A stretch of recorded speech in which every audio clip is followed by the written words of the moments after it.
The Rookery, Normal, Heroic, and Mythic guide. Very quickly going to describe how this guide is set up. The video is split into chapters for each boss. You can find them down below. The first chapter will describe the trash on the way to the boss, focusing on target priority and important abilities. The second chapter covers the boss mechanics and each of their abilities, and the third chapter will be role-specific duties. Mythic normally adds one extra mechanic, and it will be listed right before the role duties.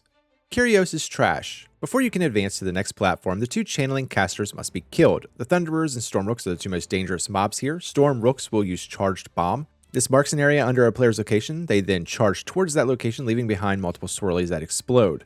Localized Storm is their most dangerous attack. They will channel and deal damage to all players until it's finished. This can be interrupted with a hard stun. Quartermaster Koratite is a named mob and should be kept facing away from the party. He has a Bounding Void ability that throws orbs towards a random player and then they return to him. These deal damage on their way out and on their way back. He also uses Entropy Shield, which while channeling reflects all attacks and spells from his front. Two lesser mobs here, Thunderers and Rock Guards. Thunderers use Lightning Bolt, which is interruptible, and Rock Guards have a heavy tank hit called Crackling Smash. Flying to the second platform, you'll deal with two new mobs, the Cursed Rook Tender and the Unruly Storm Rook. Rook Tenders use Enraged Rook, which is interruptible. This is used on a Rook and changes a Cursed Storm Rook into an Unruly Rook. Their Enrage can also be purged away. Unruly Rooks will use Energized Barrage, which is a large frontal cone that follows the tank, and Thunderstrike, where they target a player and then teleport to the location, dealing damage. Thunderers and Rock Guards are still present here. Ideally, you want to clear this entire platform to have more room for the boss fight.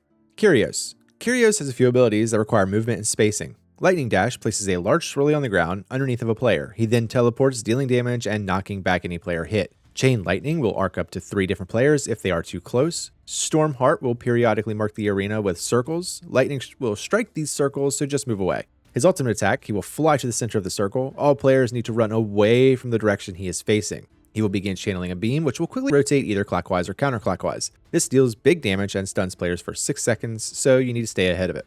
Mythic only. Unstable Charge. This is placed on a random player, creating a ring around them. After 6 seconds, they explode, dealing damage to everyone in their line of sight. In order to counter this, the targeted player needs to jump into the center circle to detonate the charge. They will then be returned back to the platform. Role-specific duties. Tanks. This is business as usual. Healers. Be aware Chain Lightning can strike up to 3 different players. DPS, if possible, stay spaced to reduce the chain lightning arcs, and watch your feet. A mythic note, any player with unstable charge will take extra damage. They should pop a defensive and jump into the center before it detonates. Stormguard Gorren's Trash. After the boss, drop down onto the next platform and collect a feather. This allows you to slow fall and gives you an extra action button. There are rooks along the platform. If you use your action button and target a rook, it will teleport you there and free them. Once freed, they buff you for the next 5 minutes. This buff deals random shock damage to enemies close by. It doesn't stack, but it is helpful as extra DPS. This next area introduces 3 new mobs. Corrupted Thunderers using Arcing Void, which is interruptible. This arcs up to 4 players, dealing less damage with each jump. They also use Attracting Shadows. This creates a ground swirly and pulls all players towards it. This deals big damage to anyone inside when it explodes. Corrupted Oracles are the next priority. They use Void Shell, which places an Absorb Shield on them. Seeping Corruption is a curse placed on a random player. This creates swirlies under that player every 2 seconds, so stay away.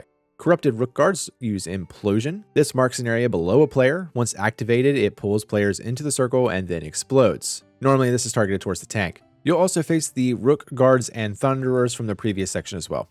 Once you enter the boss room, there are 2 groups of inflicted civilians on both sides of the doorway. After the boss animates, these mobs are auto-aggroed. They melee attack and have one ability called Instability. This triggers when they die, creating a swirly which will deal damage to anyone inside, so just watch your feet. Stormguard Gorren. He has a few abilities, but is fairly simple on normal and heroic. Crush Reality. This targets a player's location with a large swirly. Once charged, he leaps to the location, smashing his hammer down. This sends out shadow beams that travel away from the impact zone. The area smashed also becomes corrupted, which will deal damage to any player that walks through it. Dark Gravity will start pulling all players towards him. Any players inside the swirly will be knocked backwards. Chaotic Corruption. This is a 4-stack debuff that ticks damage every second for 5 seconds. Once it expires, it jumps to the next closest player. It jumps until all 4 charges are gone.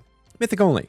Chaotic Corruption leaves a stacking vulnerability debuff on the target. This increases the damage done by the next Chaotic Corruption by 100%. This debuff needs to be juggled to all party members to reduce the amount of damage taken. Tanks should be able to soak too, just keep distance in mind if you already have the debuff. Role-specific duties. Tanks. Normal and heroic, it's business as usual. Healers. Expect party-wide damage during the Dark Gravity pull. Any player hit with Corruption will take heavy damage. DPS. Be mindful of the ground effects. Use a defensive when you're hit with Corruption. A mythic note. Corruption deals heavy damage if stacked, so be aware of who has not had the debuff. Tanks and players with immunities can help soak multiple if needed. Voidstone Monstrosity's Trash. After this boss, you'll encounter a void pit that will continuously launch swirlies until the 3 mobs are defeated. For the remaining trash, corrupted oracles are present again, so keep in mind the absorb shields and the corruption curse.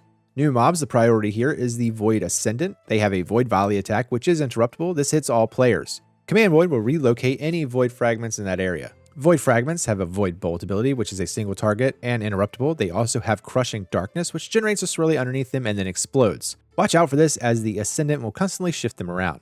Radiating Voidstones are the large mob. They use Embrace the Void, which places a large absorb shield on them and will constantly pulse party-wide damage until it's broken. Once it's broken, it sends out fragments, which are marked by swirlies. Throughout this area, players will randomly obtain an extra action button. If you use this, Vakmar will deal extra damage to any mobs that are inside the circle.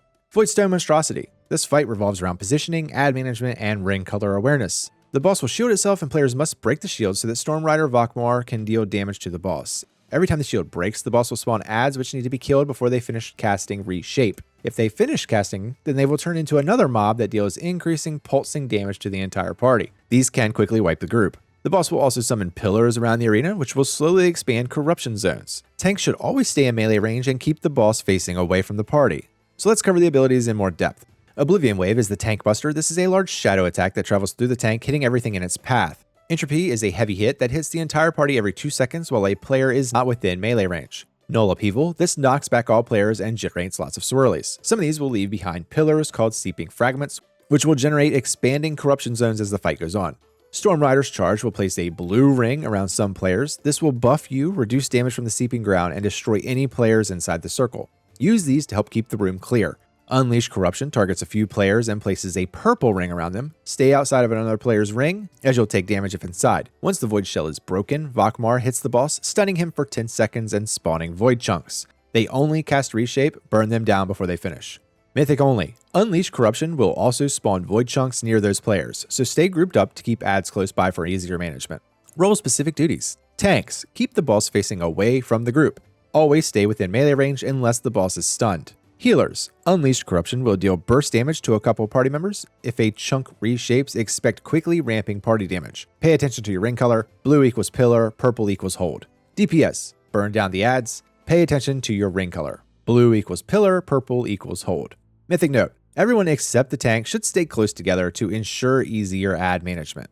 That's it for the Rookery Dungeon. Shout out to these channel members. If this video helped you, then press a thumbs up. Subscribe if you enjoy WoW content. I have plenty of guides, tips, tricks, podcasts, and more. You can show extra support by becoming a channel member. It's 99 cents a month and gives you early ad-free access to all my videos. I'll see you in the next one.